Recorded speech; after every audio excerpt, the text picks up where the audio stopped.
Salam sejahtera, bertemu kita kembali ke dalam Pendidikan Moral Tingkatan 2 Unit 10. Gaya hidup sihat dan selamat menjamin keharmonian bersama. Gaya hidup sihat bermaksud amalan masyarakat yang mengutamakan penjagaan kesihatan serta pencegahan penyakit. Dengan usaha yang berterusan, kita dapat melahirkan masyarakat yang sihat, cergas, sejahtera dan bebas daripada penyakit. Isu gaya hidup masyarakat sekarang perlu diberi perhatian oleh semua pihak. Dalam masyarakat yang harmoni, warganya perlulah sihat tubuh badan dan bebas daripada aspek negatif. Aktiviti dan amalan gaya hidup sihat dan selamat. Yang pertama, membuat pemeriksaan kesihatan. Melakukan pemeriksaan kesihatan pada setiap tahun untuk mengetahui tahap dan keadaan kesihatan diri. Okey, mari kita lihat video ini.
Okay, seterusnya, melakukan aktiviti senaman. Melakukan aktiviti senaman supaya badan cergas dan minda cerdas. Okay, aktiviti senaman boleh dilakukan sekurang-kurangnya 1 kali seminggu untuk kecerdasan badan. Seterusnya, makan makanan yang seimbang. Mengambil makanan yang mengandungi nutrien seperti karbohidrat, protein, lemak, vitamin serta garam galia ini. Adakah anda kerap makan? Ataupun adakah berat anda semakin naik? Ataupun anda rasa selalu mengantuk dan letih? Baiklah. Kemungkinan besar anda tidak mengamalkan pemakanan yang seimbang dan sihat. Alah, saya tak suka makan sayur. Saya pun tak suka berdiet. Adakah anda rasa sukar untuk mengamalkan pemakanan yang sihat? Jangan bimbang. Di sini saya akan kongsikan 5 tips mudah pemakanan sihat yang ringkas dan berkesan. Tips pertama, sediakan sendiri bahan makanan anda. Ini akan membantu anda untuk mengelakkan penggunaan bahan perasa dan pengawet yang banyak. Bahan-bahan ini tidak baik untuk kesihatan ya.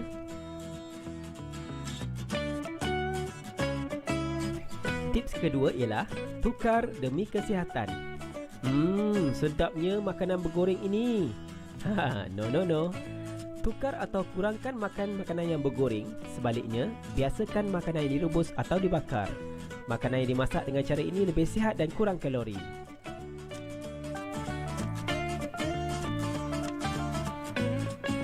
Tips ketiga, baca label. Mungkin ramai di sini gemar makanan ringan ataupun makanan segera. Oleh itu, sentiasa memeriksa dan membaca label kandungan bagi makanan yang ingin dibeli. Elakkan makanan yang mengandungi banyak gula. Anda boleh rujuk di bahagian label makanan di setiap produk yang ingin dibeli.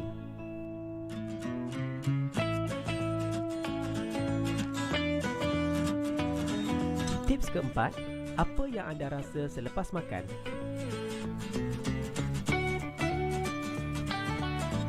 Apakah yang anda rasa selepas makan? Letih? Mengantuk? Tahukah anda, semakin sihat makanan yang anda ambil, anda akan rasa semakin baik. Oleh itu, setiap kali selepas makan, perhatikan gerak balas badan anda dan pilihlah makanan yang sesuai.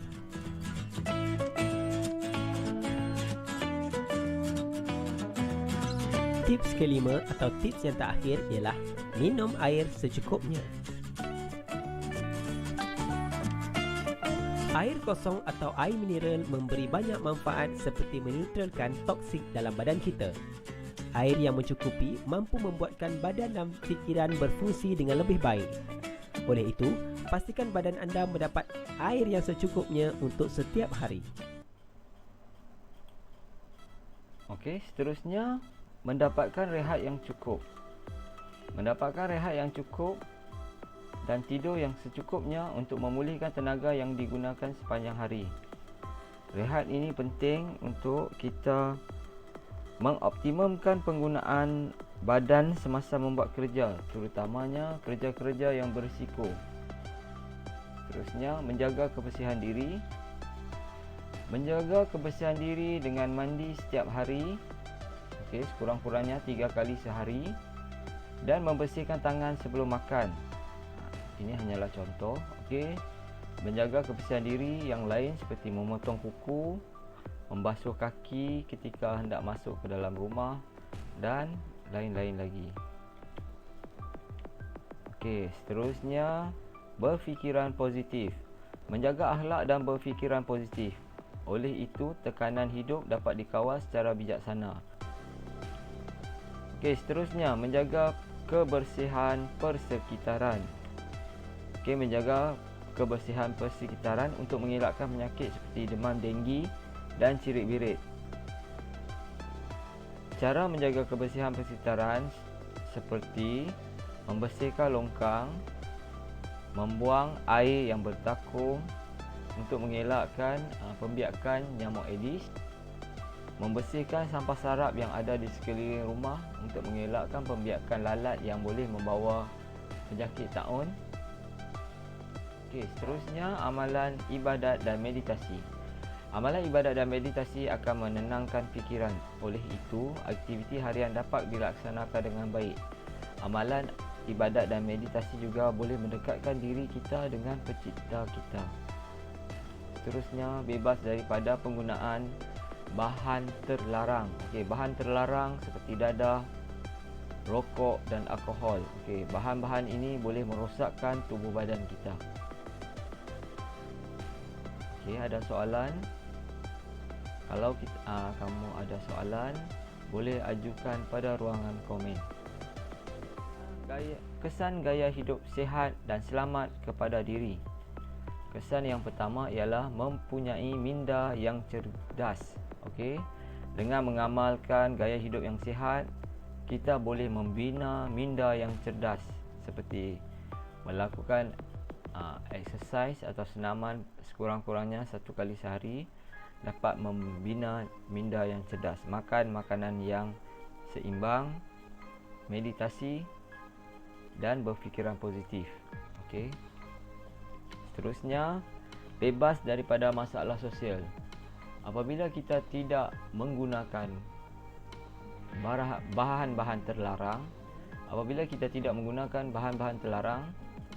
kita boleh bebas daripada masalah sosial, kerana bahan-bahan ini akan menjuruskan kita kepada masalah sosial seperti ragut, pecah rumah, mabuk di tepi jalan dan sebagainya.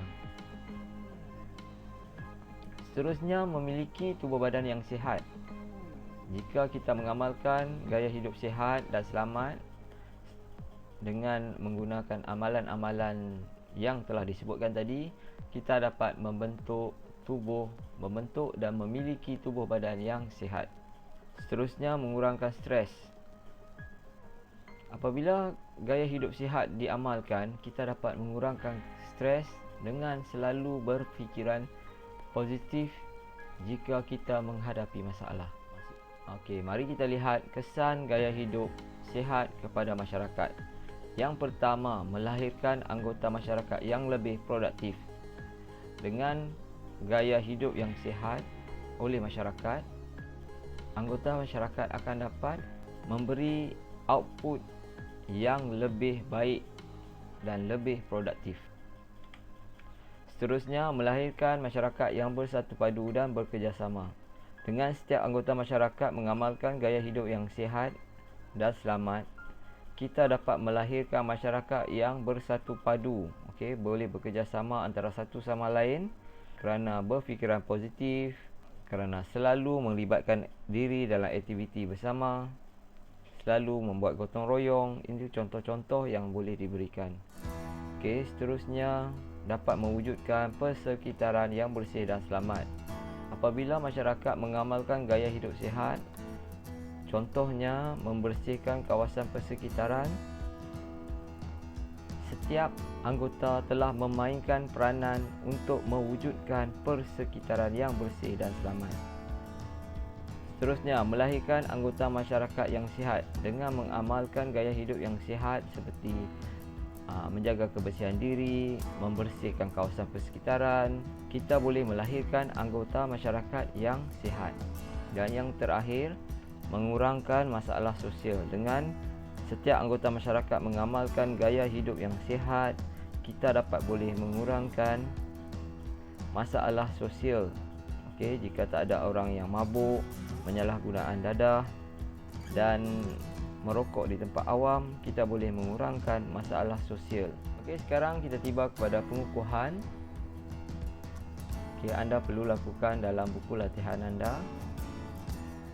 Soalan yang pertama, huraikan dua cara bagaimana gaya hidup sihat dapat memberi kesan kepada diri sendiri. Untuk soalan huraian ini, apa yang kita perlukan adalah fakta, huraian dan contoh. Okey, untuk soalan kedua, bagaimanakah anda dan rakan-rakan mengamalkan gaya hidup sihat dan selamat?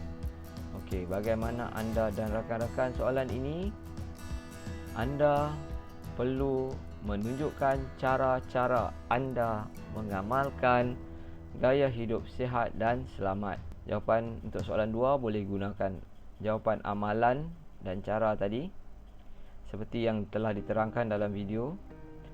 Untuk soalan yang ketiga, jelaskan perasaan anda apabila anda dan masyarakat sekeliling mengamalkan gaya hidup yang sihat dan selamat. Okey.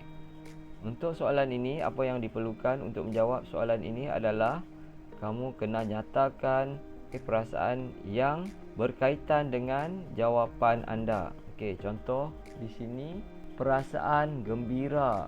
Okey, contoh gembira, bangga, seronok yang bersesuaian. Okey, saya bagi semula contoh perasaan gembira kerana apabila anda dan masyarakat mengamalkan gaya hidup sihat, apa yang akan kita perolehi. Okey, itu adalah penjelasan bagi mewujudkan perasaan anda. Okey, sampai di sini sahaja video kali ini. Okey, sila like, share dan subscribe kepada channel ini untuk video-video yang seterusnya. Terima kasih atas masa anda. Berjumpa lagi di video yang akan datang. Terima kasih.